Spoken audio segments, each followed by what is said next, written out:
Yes, welcome to the Jamaica Young Police channel. Today,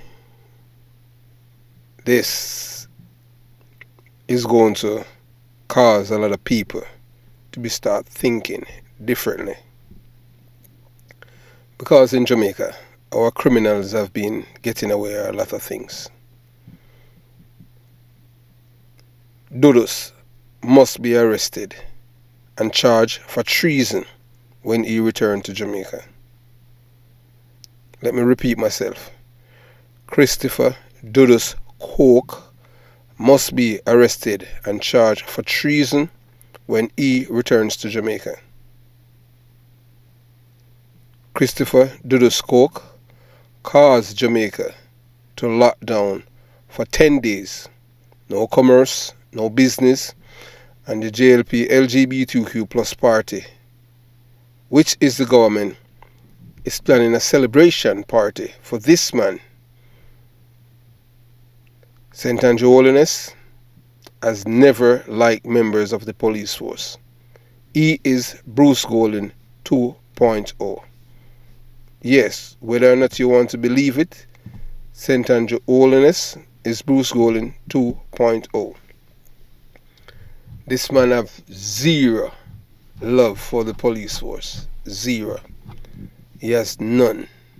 He doesn't like the police. You understand? Yes, and that's the truth about this man. We have a prime minister who do not like the police. We at the Jamaica Young Police channel are not beholden to any criminal organization or political parties in Jamaica, whether the JLP LGBTQ plus government or the PNP LGBTQ plus party. And our reason for not aligning ourselves with them, because they are both criminals, organization pretending to be political parties and government. Today is the day that you're going to get one of the harshest and diluted and proven truth about the JLP government of former Prime Minister, or should I say crime minister, Bruce Golden affinity for drug dealers and criminals alike, and he was willing to put Jamaica's reputation in the international arena by lobbying Manat, Phelps and Phillips, by politically connected Kingston lawyer Harold Brady.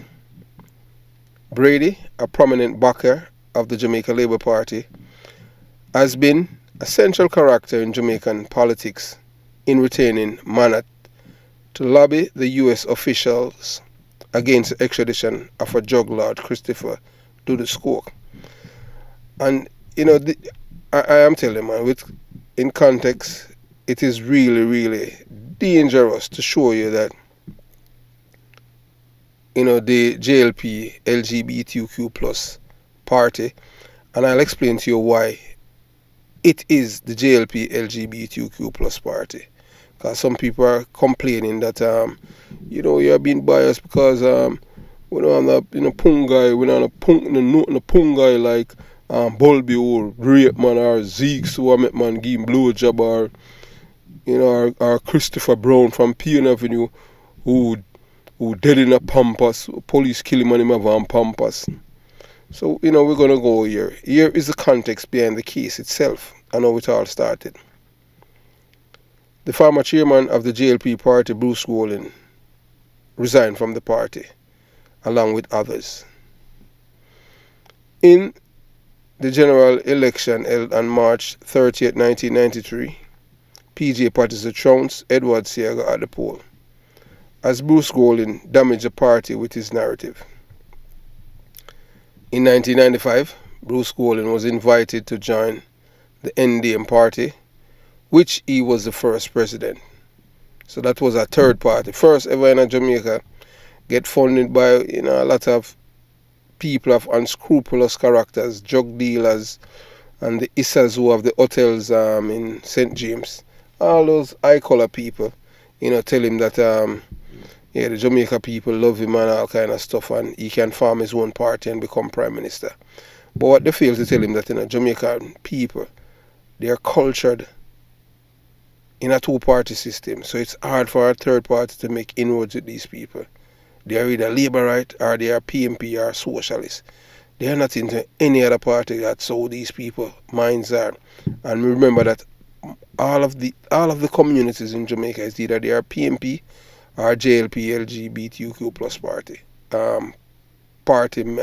Supporters and activists in their community. 4. The Jamaican people did not warm up to the NDM party, the National Democratic Movement Party, as the country is a two-party system entrenched and cultured in the people's psyche. Bruce Golding party never gained any traction with the Jamaican people, but he returned to the JLP party. Bruce Golding challenges Edward Seaga for the president of the JLP party. Christopher DUDUS Coke was Bruce Golding's unofficial campaign manager, who was able to rile up the troops and drug dealers in Jamaica to support Bruce and oust Edward Seaga by buying votes from loyalists in the party. 8. Bruce Golding won the challenge and became the president of the party. 9. Edward Seaga was a born American and a man who has ties to the American political class. That is the Republican Party and the Democratic Party. Edward Seaga sat and got an audience with George W. Bush, the U.S. president, and complained about his oyster from the M of the party.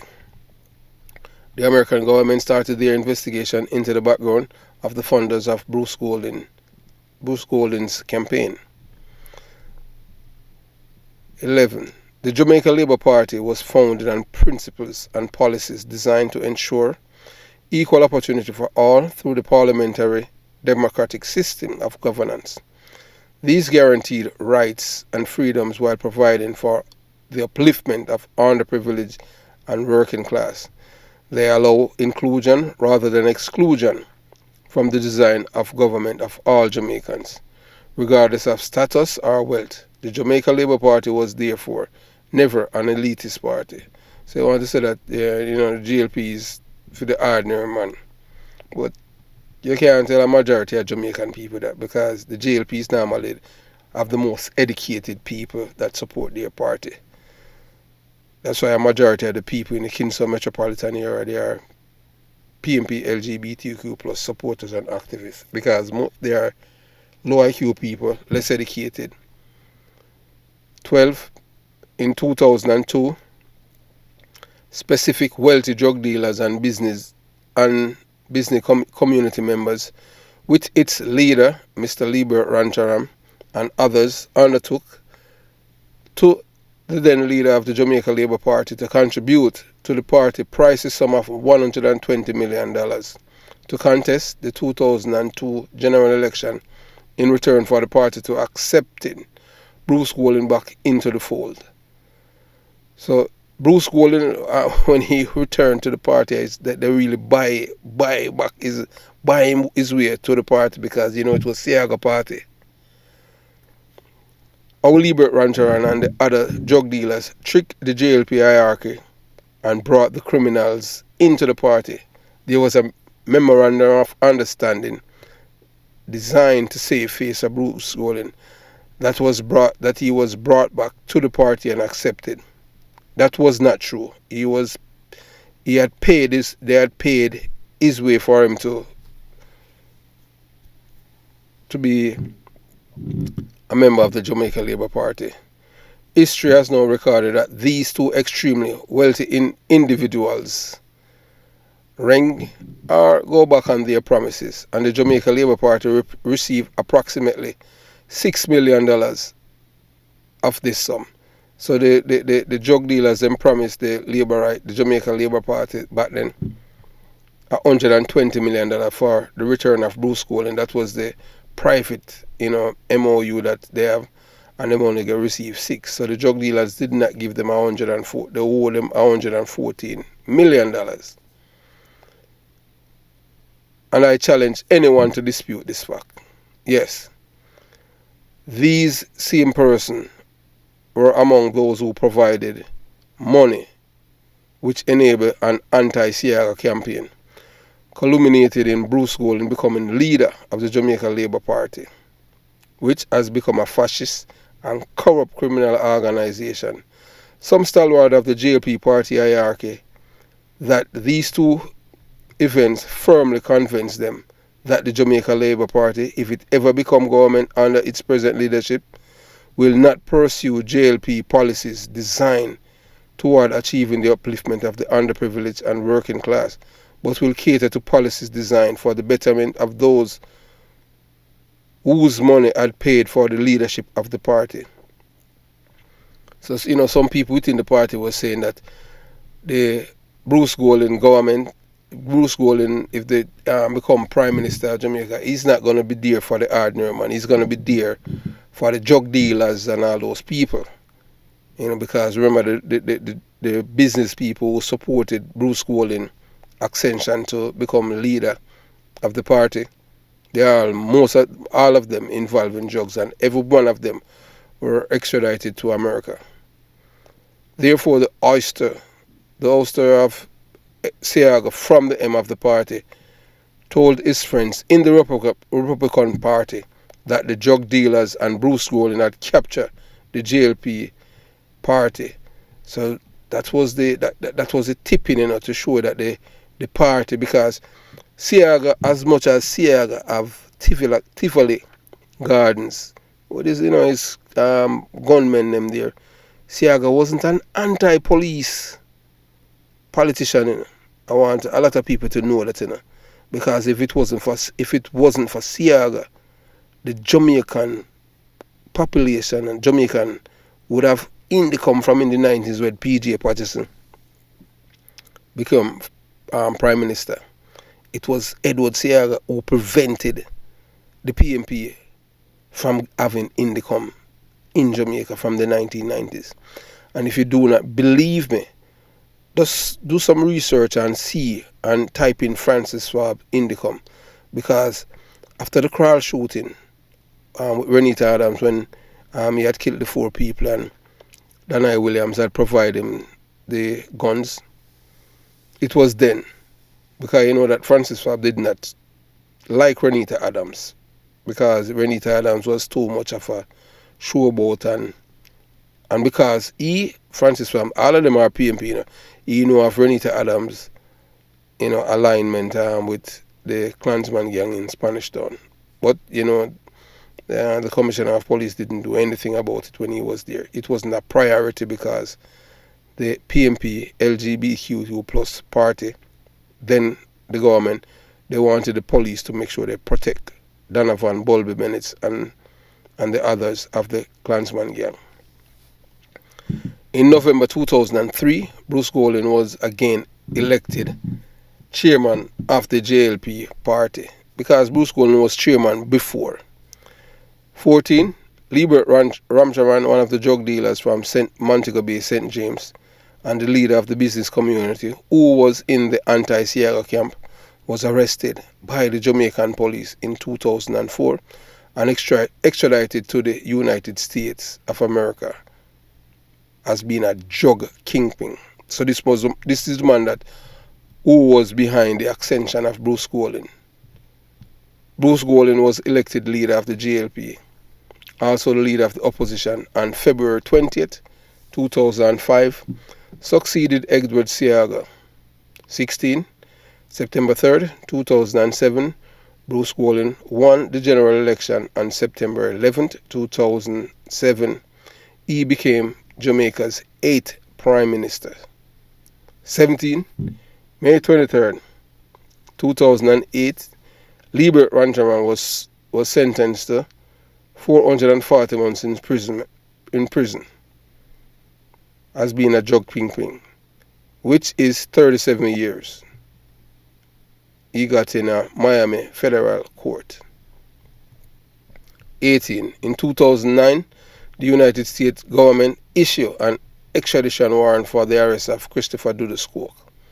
So everyone who involved in the oyster of getting rid of Edward Seaga from the JLP party, every one of them going down, 1-1.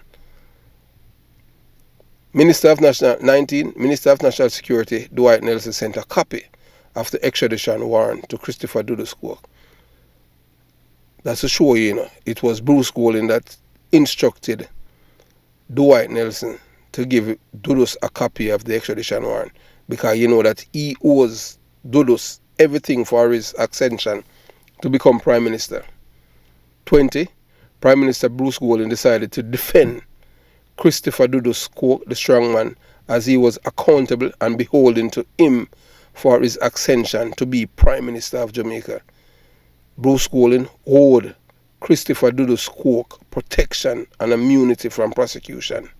So you see why, if it was the Jamaican police, it would have a role, because he's beholden to this criminal, because he's the one who is responsible for his ascension to become Prime Minister in Jamaica. 21. On April 15, 2010, the Indicom Act and the Bill of Rights were creatures of the JLP government led by former Crime Minister, not Prime Minister, and Crime Minister Bruce Golding, with the support of the entire PMP LGBTQ plus party in Parliament. A long time wish by the PMP LGBTQ plus party lead former Prime Minister PJ Patterson, which was denied by Edward Seaga, the most hated man in Jamaica by members of the police force. And he was their best friends. But the police, they are all fools, because they don't know their friends. The Independent Commissioner of Investigation, Indicom, is a Parliament commission governed by the Indicom Act. The Act was passed on April 15, 2010, and the commission began operation on August 16. So you see, so Bruce Golding and the Labour Right them and the PMP LGBTQ plus party members, member of Parliament, they passed the Indicom Act before the security force even went into Tivoli. That's to show you how loyal Bruce Golding is to Christopher DUDUS Cook, an international drugs dealer, and we know that the man is a murderer. If not buts, because I was at gun court when the first time I saw this man. He was charged 3 counts of murder for killing some people in Anatown, and eventually he walked. Labor Day 2023, Labor Day May 23, 2010, the 2010 Kingston unrest, dubbed the Tivoli incursion locally, was an armed conflict between the Jamaica's military and police force in the country's capital, Kingston, and the Shower Passage drug cartel. The violence primarily occurred over 24th to 25th May, killing at least 80 people, civilians, and wounding at least 35 others. 4 soldiers and 4 police were killed, and more than 500 arrests were made as the Jamaican police and soldier fought gunmen in Tivoli Gardens, district of Kingston. So based on what happened when these men in Tivoli Gardens and other part of Jamaica who joined with Christopher DUDUS Cook and his acolytes to challenge the government, that is where treason comes in. Yes, so we continue the journey. So the conflict began on May 23rd as security forces searched for Christopher DUDUS Cook, a paramount drug lord, after the United States requested his extradition and the leader of the criminal gang that attacked several police stations. June 23rd, 2010, the once influential Jamaica gang leader Christopher DUDUS Cook was extradited to the United States. Immediately after court hearing, at which he expressed regret for the fighting that claimed scores of lives last month as he evaded capture. So that is what he had done. So that is the reason why he's supposed to be arrested and charged for treason on his return to Jamaica. But we know that Jamaica is a criminal's paradise and nothing is going to come of it. We need accountability in the country. We need things to change. We need both political parties to denounce criminality and people who are in them supposed to assign the Ella Robinson memo. once you're involved with criminals, then you're supposed to be kicked out of the party. Golden career had been in jeopardy since 2009 because he, under the extradition of Jamaica drug pin Christopher DUDUS score badly. They always say in life, you comply, then you complain. But he didn't do that. He complained and then he complied. I made Jamaica look like a criminal's paradise in the international community. 25, on October 23rd, 2011, Bruce Golding resigned as Prime Minister of Jamaica, or risk the chance of the United States government extradite or arrest him for obstruction of justice for his involvement in the Christopher DUDUS Cook's involvement. Also, remember, that DUDUS, he had spilled some beans, and Bruce Golding and the likes, and the other drug dealers, them, to the FBI. So that is the reason why they gave Bruce Golding a call and they read the riot act to him. Is either you go or boss, when you come, with us snap you and charge you because, you're supporting criminality and drug dealing and you're close to a lot of drug dealers. You understand? So, Bruce Golding just take the easy way out and just resign. Not that he wanted to, but he had to. 26. The JLP party has been hijacked by drug dealers and international criminals, and some of these members of parliament and ministers are not Labour opportunists who were brought to the party by the most corrupted crime minister Bruce Golding. Yeah, like Darrell Vaz. Darrell Vaz wasn't a Labour right then because he had went to the NDM because, you cannot diss the leader.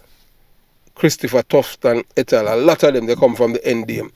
And the NDM people, they are not Labour rights. They are NDM people, so all them change because they cannot get any traction, on the NDM party ticket. So they have to, they infiltrate the JLP party and take it over now. So it become a fascist party now. So you understand? The only member of the JLP party is Mike Henry. The others are criminal-minded people. Yes, we know that Mike Henry is a tough cookie back in Clarendon, but he had never signed on to the Indicom Act. He was totally against it as Siaga. And at one time, Mike Henry, in a private conversation with Bruce Golding and Abe Dabdoo, Abe Dabdoo, yes, and other politicians, and when they want to change the constitution of the party, and Mike Henry told him, straight up, that he's not the one who left the party and formed a new party and could not win. It's Bruce Golding, and he said he's not the one who broke Bustamante finger. So he was talking Bruce Golding. I don't know. You understand? To my loyal viewers and subscribers, the main reason why the murder rate is so high in Jamaica is because of the affinity by both political parties and hatred of members of the police force, which is why the environment is an hostile to be a law enforcement officer in Jamaica. To every young police officer, the current JLP LGBTQ plus party has become fully a LGBTQ plus party on January 29th, 2018. Prime Minister St. Andrew Holiness administration, through lies and propaganda, is the first Jamaican administration to ban a preacher into Jamaica. Discrimination and the threat of violence against gay people in Jamaica remain pervasive, but activists hope that the ban could represent a shift in attitude in the country, well known for its homophobic attitude. So this is what they use, They lobby St. Andrew Holiness administration to ban this preacher from Arizona, all because the man does preach the word of God. And they say that the man is a hater and he is homophobic. I want to know what is homophobic when the word of God is true, is the truth. And we know all these things to be true. Those who do not know the truth are fools, and those who know the truth and call it a lie are criminal-minded people. And those are the people who use their powers to block this preacher from the United States of America to visit Jamaica. We, as a community of law-abiding citizens, wanted us to make their decision and may make a reason rather than an emotional judgment about the conduct of the JLP LGBTQ plus government as a law and order party which governs the country, or a government pretend that they are for the rule of law and order. Behind closed door, they are the biggest enemies of law-abiding citizens because of their gun policies towards current and former members of the Jamaica Constabulary Force, who migrated from Jamaica to other parts of the world. And this Prime Minister, St. Andrew Holiness, and his acolytes like Shane Tuckerman Dallin have been revoking the firearm licenses of Jamaican patriots because they are not living in Jamaica. Their lives are not important to them. So these police officers who have served the Jamaican people for years, their lives are of no importance to these labor rights. And we haven't heard the PNP LGBTQ plus party leader, Mr. Mark Golden, comes out in support of the former member of the Jamaica Constabulary Force. But it seems like these people just want Jamaica for themselves and their criminal friends. So they don't want any good person to return to Jamaica. As a former member of the Jamaica Constabulary Force who has been involved in several high-profile shootouts with some of Jamaica's most notorious gunmen, like the late Juan Anthony, who shot Detective Kirk Palmer 5 times on the left side of his chest. This government wants to revoke my firearm license. I would like to know that. Since the government is on an all-out war against members of the Jamaica Constabulary Force, current and former, it is our time to fight back against the marauding criminals who are the PNP LGBTQ plus crime family by lobbying the President of the United States of America, and as a former detective and veteran of the United States Navy, to revoke these members of the firearm licensing authority and their children and extended family from entering the United States of America because they are fighting a covert war against the United States of America because of the extradition of Christopher DUDUS Coke by revoking former members of the Jamaica Constabulary Force, because our police officers cooperated with the United States of America law enforcement agency in helping bringing down this man. This is the repayment by the JLP LGBTQ plus government by attacking our members and wanting them persona non grata from Jamaica, the place of their birth. We haven't seen Mark Golden, the leader of the opposition, make any overtures to former member of the Jamaica Constabulary Force to let them know that he is for them. We know that the JLP LGBTQ plus party Prime Minister, St. Andrew Holiness, do not like anything to do with law enforcement. And we know in life, only criminals do not like police. You don't have to be convicted to be a criminal-minded person. You understand? So we're not going to use the legal terminology that someone have to be convicted of a crime for being a criminal. No. Your mind, from you have a depraved mind, you're a criminal. And from you hate the security force, the police, you are a criminal-minded person. And we don't have to ask. We know that this Prime Minister, St. Andrew Holiness, and I have been saying this for many, many years, that this man is a hater of the police force. He's a man who loves criminals and hate the police force. Thanks for watching the Jamaica Young Police channel. We are starting against the enemy of the Jamaica Constabulary Force because we want every criminal in Jamaica to be on notice. The elected and unelected criminals like Shane Tuckerman Dallin and Ardy Carter et al. The attack on the police by these people who are aligned to the PNP LGBTQ plus party which is not even a criminal organization, it's a terrorist organization. Because look what these people have done during the incursion. They burned down even police station. The PMP them from Anatown. They burned down the police station in Anatown. They burned down the labor burned down the police station in Darling Street. But thanks. Have yourself a beautiful day. Jamaica Young Police Channel. Out.